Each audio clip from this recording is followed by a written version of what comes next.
Hi there. Here's a bit more info about Spectracomp. Spectracomp is quite different from most other compressors out there. We looked at various types of compressors when we started doing this, and we found that most compressors out there are in fact what we call full bank compressors. Now what that means is that a full bank compressor compresses your entire signal completely identically. For a bass player, that means that the strings with the more energy, which would be the E string or the B string, are basically controlling how much compression you get on your bass overall. So that means that it kind of leaves you with a bit of a compromise when you play your bass. You could either set the compression so it is controlled by the E string, which has the more energy, and you can set that so that is nice and smooth and gives you the tightness that you want. But in that case, you probably not hear a lot of compression on your other strings.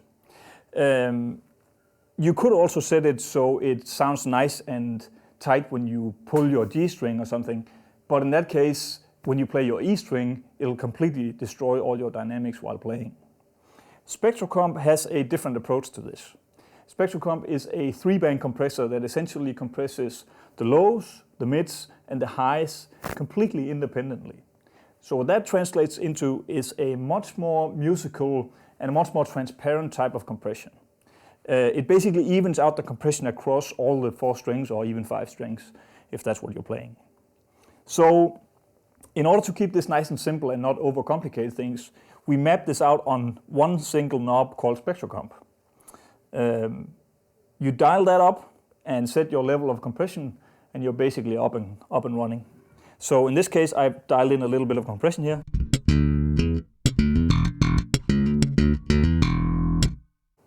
And as you note, you'll see that you also get a compression readout.